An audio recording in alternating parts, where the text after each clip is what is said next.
We are heading down Morningside Avenue. 75 degrees. I'm wearing shorts and a t-shirt. It's October 2nd and it's gonna be 92 degrees today. Just wanted you to sink in. Let that sink in a little bit. It's October 2nd in New York City. It's gonna be 92 degrees. A high today. It's already 76, 75, humid.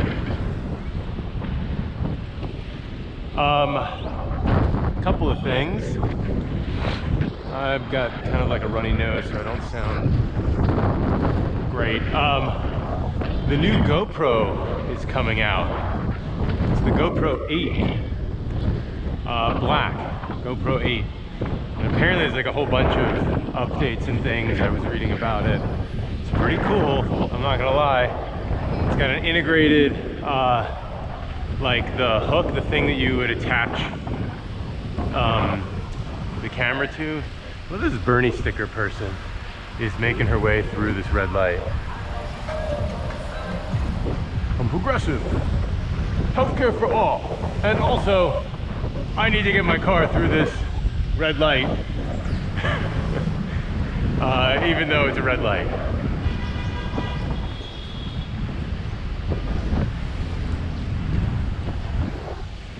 So,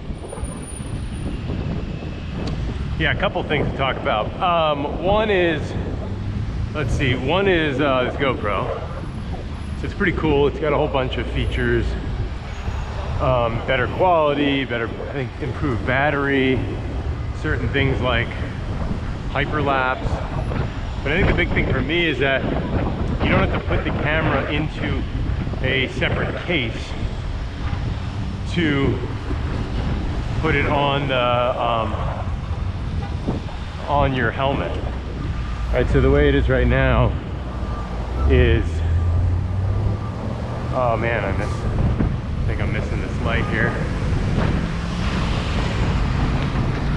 Yeah, I'm missing this light. Oh well. Corvette. Box truck driver just made a left turn on a red. The GoPro has like an integrated little clip to it that you can then hook into attachments, so you don't need to put it into a separate case that I have right now. That's just standard, like it comes standard with the GoPro today. So it's pretty cool. So the body itself can be mounted, and let's see. So that's pretty neat. It is like $400, so I'm not sure I'm gonna get it quite yet. Especially because I just a few months ago basically got the GoPro that I'm using right now, which, to be honest, I really like it. There's definitely a bunch of things that I would improve on it, like file transfer.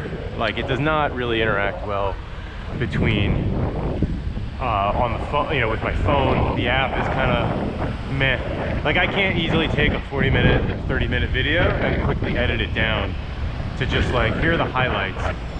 You know, these 10 seconds here, those 42 seconds there. When you use the app, the only way they let you deal with a timeline is with just like a slider, right? There's no like button that says like advance 10 seconds or advance 30 seconds, which is very common in video player apps.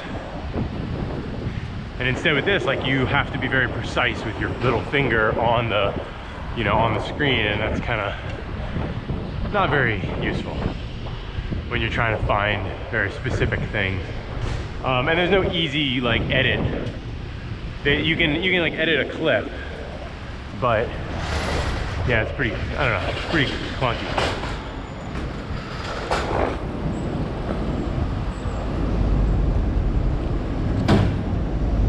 Let's see what is going on here. So this Frito-Lay guy is half in the bike lane and half in the travel lane. Oh, this guy's using his T762468 as a car wash lane. That's great. Car wash lane. Definitely the intended use of the bike lane. Wonder what his defense would be. I was picking up a passenger. It wasn't me. It was my, my brother-in-law who was borrowing my car and washing it for me. All right, other topics.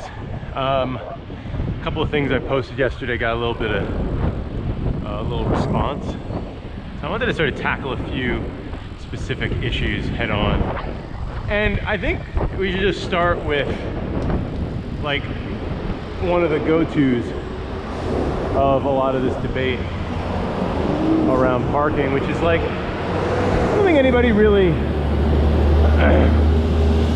you don't really have a quantified view, a data-driven, like, economic perspective on the value of curb space for a city.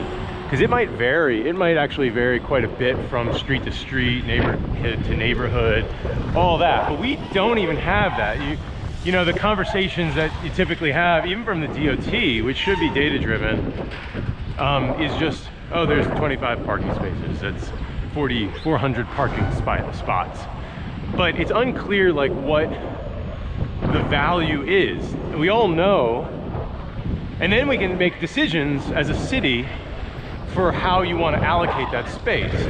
Because certainly I would be the first to say, like, if the highest value use of curbside space is free private car storage for individuals in that neighborhood who happen to own a car, and that's the best use, that is the most value that you could provide to that neighborhood, is just, car storage, then so be it. My hunch is that in most places, most of the time, if you actually did an analysis of opportunity cost and what the value could be for these places, you would find that car storage is not the primary value creator, right? It's not the best use of this space. It is the default use. It is the no questions asked. This is just what we do in America. Like, anytime you have a curb, the street belongs to cars.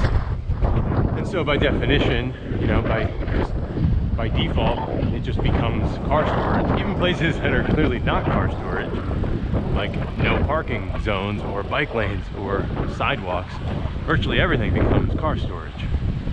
We got a student driver. Good, going slow. And the instructor has his hand on the wheel. I remember those days. Fun story from my old days when I was taking driving lessons. We used to go to like a driving school, like after school, after high school, like one day a week. And it was like an hour of instruction, I think. It was like an hour in like a classroom, and then an hour where we were like just driving in a car with the driving instructor. I forgot his name. Donovan, I think. No, I don't think that's his name. Forgot his name. But it was three of us. I think it was three of us in the car, right? Two of us were in the back seat, and one of us was in the driver's seat, and then the instructor was in the passenger seat, and he had a the parking pedal, brake. Clearly I have not been in a car for a while. He had the pedal on his side, right? That's a very common thing that you have when you're learning how to drive, and he never used it.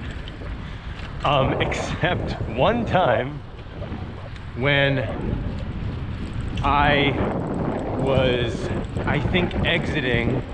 I was on an off-ramp of the highway of like a you know, because we would take the highway and do, you know, go kind of do various things, and he had to just drive around to different places in New York City. Not New York City, but like up in the Bronx and Westchester.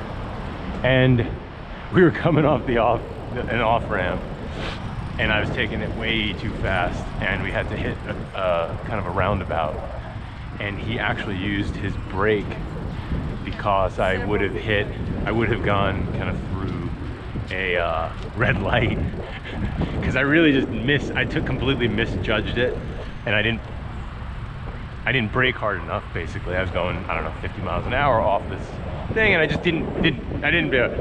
And nobody let me live that one down.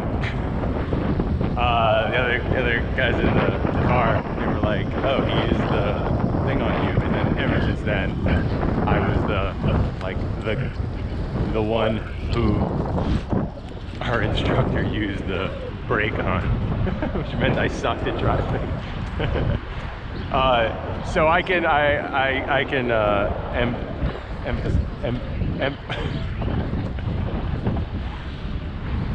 empathize. I can empathize with the woman that I just saw driving, whose instructor had his hand on the steering wheel with sort of a half panicked look on his face. We've all been there. We've all been there because driving is the number one thing that you do in high school. You like have to learn. You have to end up driving because we are car-centric. Your independence is tightly coupled with your driver's license, your ability to drive. All right, we are on the Greenway here. So yeah, I posted a video, just a very short little clip of the Lamborghini park stored. Let me rephrase this. I don't want to use the word parked, car parking, or, you know, parking, because it normalizes what should be like a not normal behavior, which is the usage of our curbs for private car storage. It makes it sound like, oh yeah, it is. I know that this is an uphill battle in people's minds, you know, 100 years of sort of common sense knowledge. Everywhere you look, that is what curb space is. And the word has been co-opted from what used to be planting trees. That was parking. You had parks and parking, but they cut down the trees and instead made it possible to park your car, store your car overnight for free. And then came all the 3 million, 4 million car storage spots all throughout New York City, in all 5 boroughs everywhere. And then it became normal, and then it became protected. So if anybody took away 3 spots, God help you. But my perspective is, like, let's value this stuff. How much is that worth to the city in however you want to measure it? And I think, because you have to say, okay, well, what is the market rate for this stuff? Like, if you priced it, and there are good proxies for this. We can generally assume that curbside car storage is roughly $200 to $400 a month. Is kind of the median, or the range of the value that you would otherwise have to pay a nearby facility to store your car overnight, right, for a month. That may be on the low side typically, but because there are other ways to do it, you can pay people to move your car for you. Alternate side parking for alternate side car storage, excuse me. And that, I think, is the best proxy, because then you're like, that actually gets, so this is like a major thing that I was unaware of, but I think everybody knows about this for decades, that you can pay your shooter or whatsoever who's out there anyway to just basically move your car for you. We've done it actually several years ago in our old place. Not like on a regular basis, but as favors, like, oh, you know, I'm not going to be available to do this. Can you just do it? Slip you 10, 20 bucks, whatever, to take care of that. Here are my keys. Can you just make sure I have a parking space? Sorry, a storage space. Yeah, if you do that regularly, I think the price going rate is like 200 bucks a month. Now, if you store your car in a garage, so now we at least have a baseline of how much it's worth to individuals. Because there has to be some value.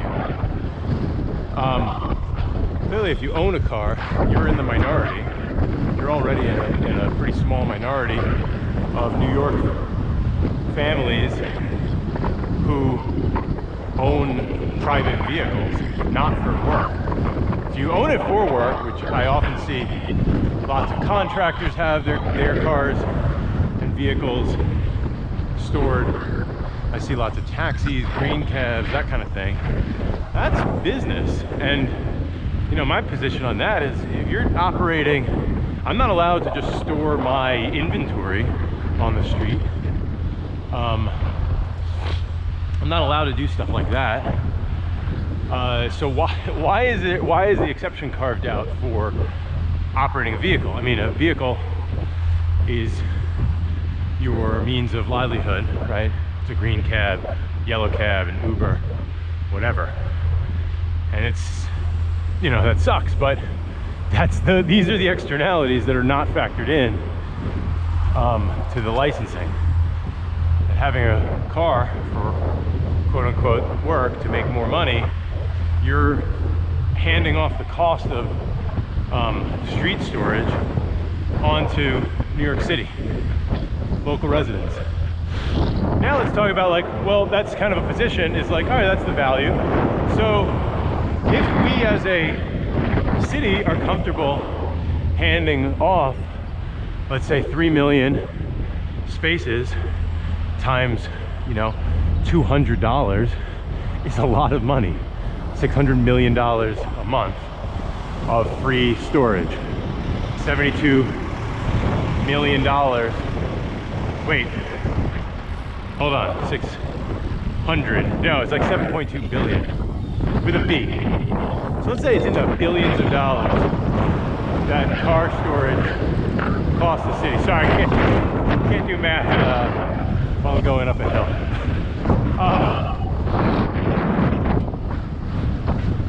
So it's crazy.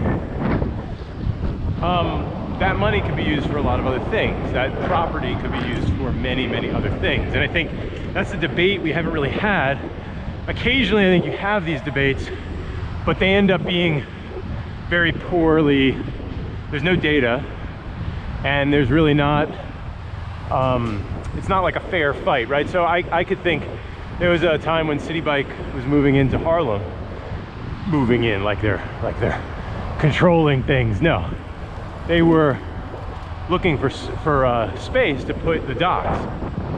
And I remember being at the community board meeting, and they provided a bunch of maps with specific locations that made sense given the foot traffic and the vehicle traffic and various, you know, distances between stations and many other things and other factors that they came to the table, like, these are the things that make citybike, like bike share, popular and functional. You need density, you need various things. Okay.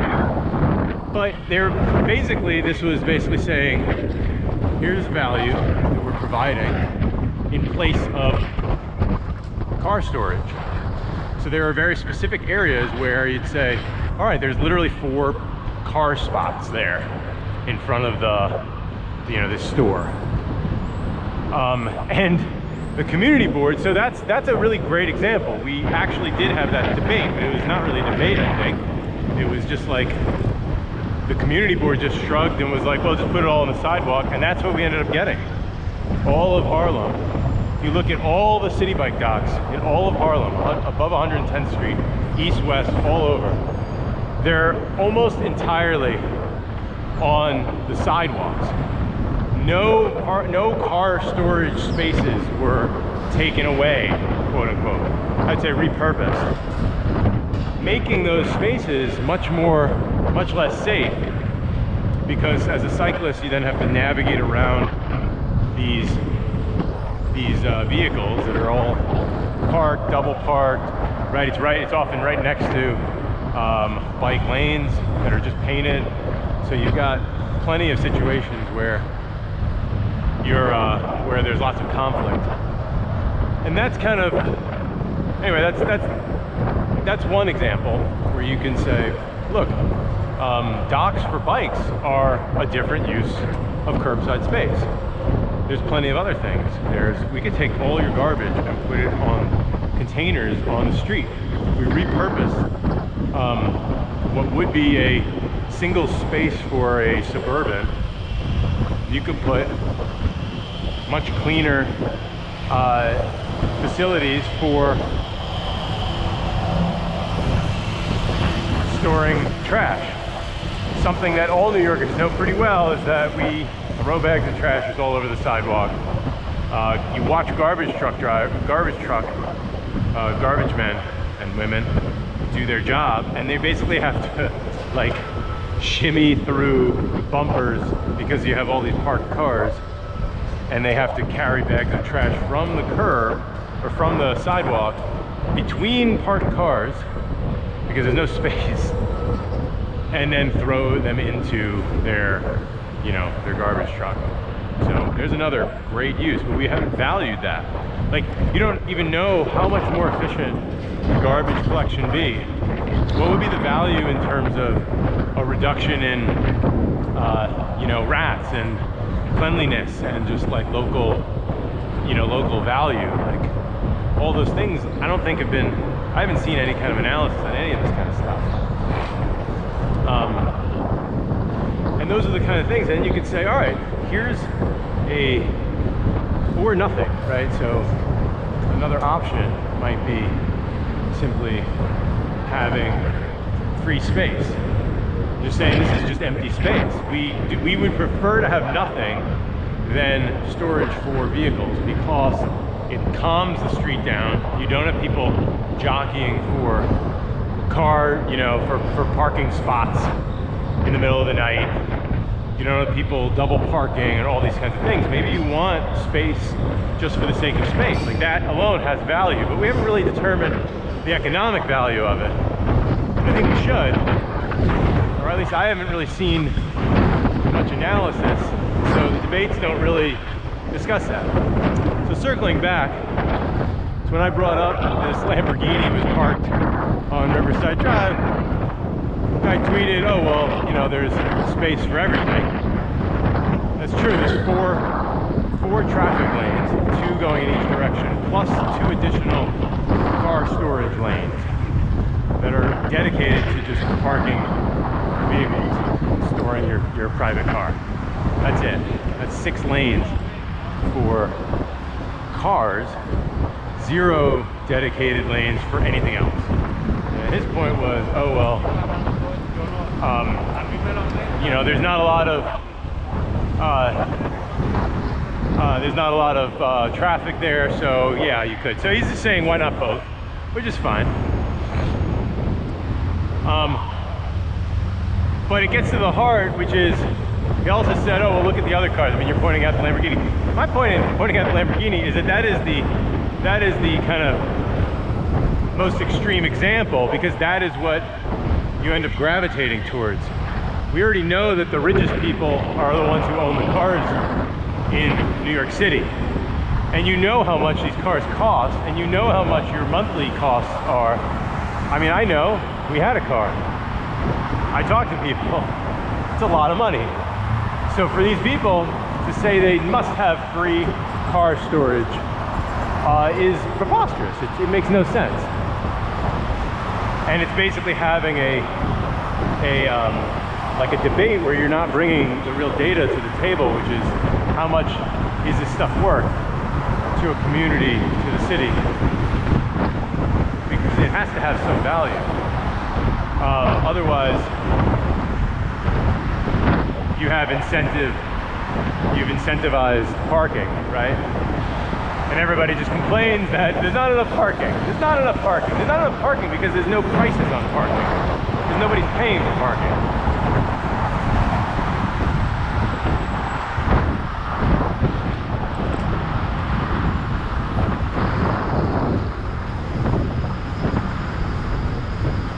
And that's the problem, is that we have not even considered the value of, say, a block having nothing, no cars on it, having a playground in the middle of the street, right? Having just flowers, creating completely pedestrianized areas.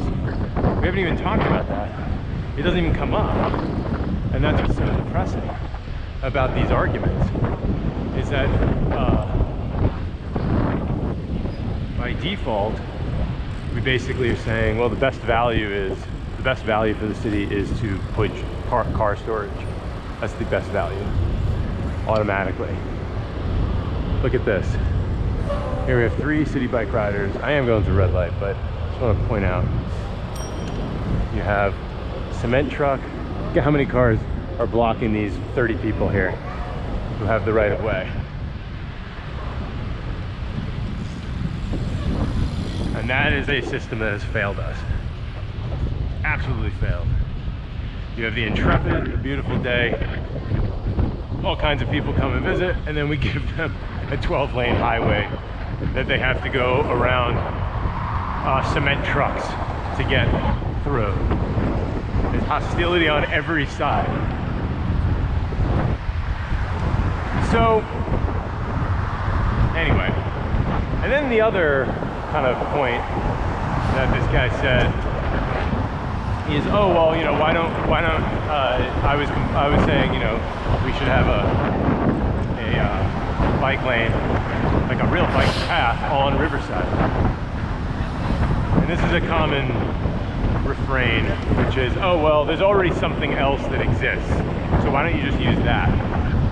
So he's saying, oh, well, there's already Riverside, you know, if you want to go down Riverside Drive, there's already Riverside Park, which is what I go through. Why don't you just go through that instead of going on Riverside Drive? My argument is that's nonsense.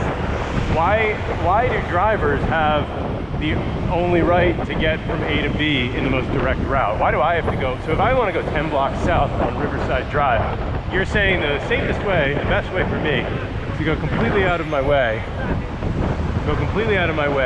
into a park that I have to navigate into, go somewhere, God knows where, it doesn't really have an exit, and circle back around and get out to get to Riverside. No, that's ridiculous. Cyclists have every right to have direct, efficient paths. And I've heard this nonsense we heard it at the community board meeting for the Central Park West protected bike lane. Somebody was like, well, why can't you just go over to Amsterdam to go up or down? You know, Columbus is perfectly fine and Amsterdam is perfectly fine. Why don't you just go there? Or you have a perfectly good Central Park to go down. Like I want to take a circuitous path through Central Park. And it's such a ridiculous thing, because if you posed it the other way around and you were like, okay, cool, so you're in a car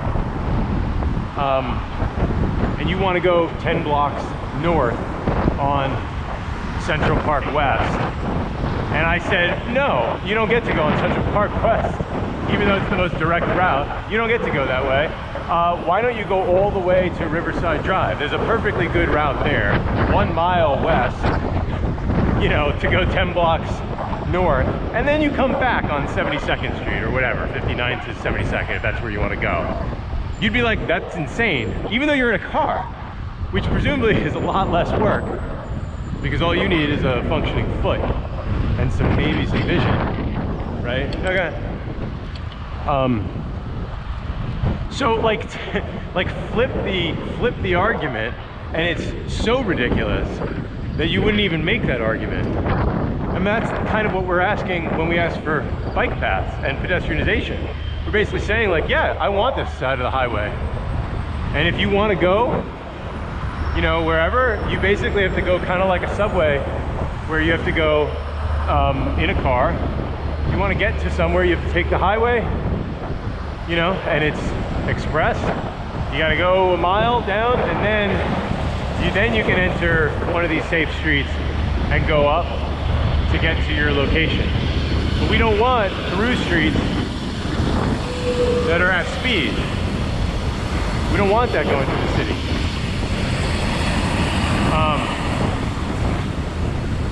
Oh, I think I just missed. I missed my lights. Oh well. So that's the, yeah, so the argument is just like a silly one. We'll just go around. It's basically a variation of that. Just like you're on a bike, why don't you go a mile out of your way and you just deal with it? And then, you know, navigate up some stairs, because Riverside Park like has stairs and stuff, super steep inclines, right? Why would you want a relaxing ride on the park? Like in every other place, there's always a bike lane along a park. It's not the park itself. Yeah, of course you could ride in the park. But I don't want to go in Central Park or in Riverside Park. I want to go on Riverside Drive. I want to go on Central Park West. Those are the most direct routes, particularly not if you're like if you're going to anything that is not like at the ends of the park, you know? Yeah, okay, maybe you can go through the park if all you're doing is going from 59th all the way up to 110th, and somehow you don't ever want to go on the west side. Like, just consider that. And the people that are suggesting this are so, like, they don't even understand the logistics. I don't even know if they've seen a map of what the bike paths even look like. But if you took somebody through some basic routes, you'd be like, well, how do you get on Central Park, in Central Park by bike to 86th and Central Park West? You can't. Technically, you have to go along the east side, around the loop, so you have to do almost 6, 7, 8 miles maybe. Or no, sorry, like 4.5 miles. Right, you have to go 4.5 miles to go 1 mile. That's basically it. Instead of going direct, because you'd be going clockwise.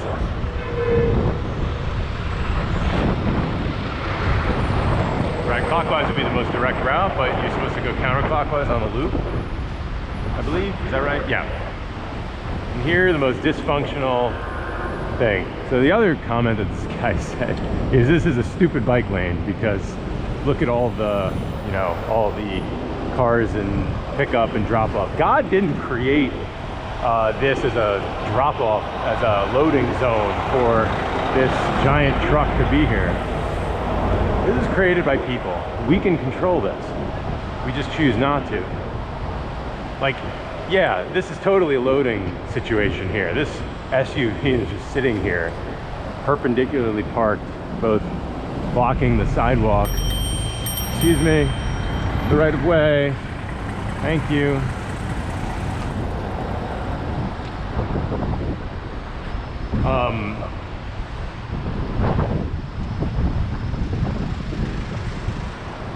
You need a car horn. Car horns people will pay attention. Yeah, I mean, it's a loading zone. Oh yeah, no, it's always gonna be a loading zone here, because that's what the street is. It's just always a loading zone. It's a loading zone. Here's how you solve that.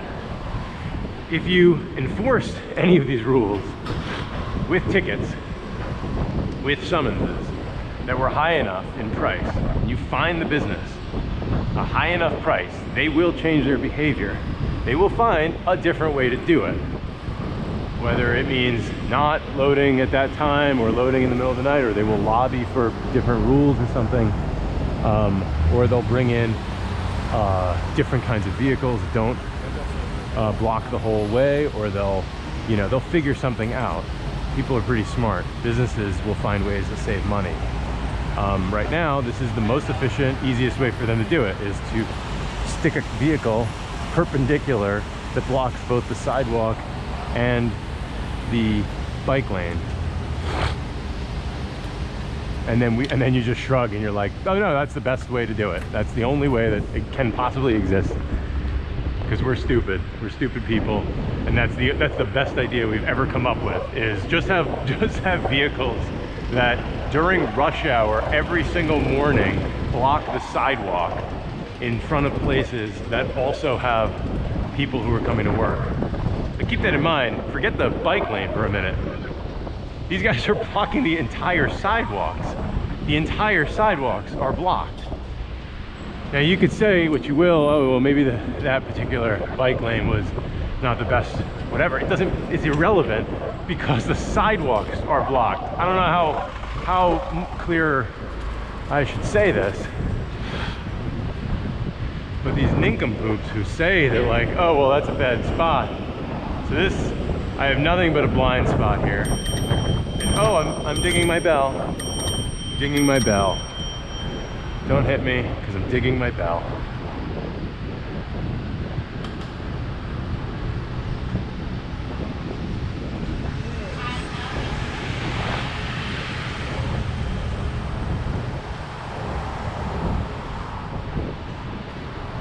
Like, and here's the thing, if you were like, all right, every time, every day, every morning, that vehicle that blocks that whole section gets a $1,000 fine, and that business didn't fall in line, and they decided, no, you know what, it's not worth it. We can't actually operate without always blocking the sidewalk and incurring these fines, and then they went out of business, then they would go out of business. That's capitalism. That's the market forces at work. But when you have haphazardly enforced rules, then you have none of that. Anyway, that's me. Thanks for watching. Like and subscribe.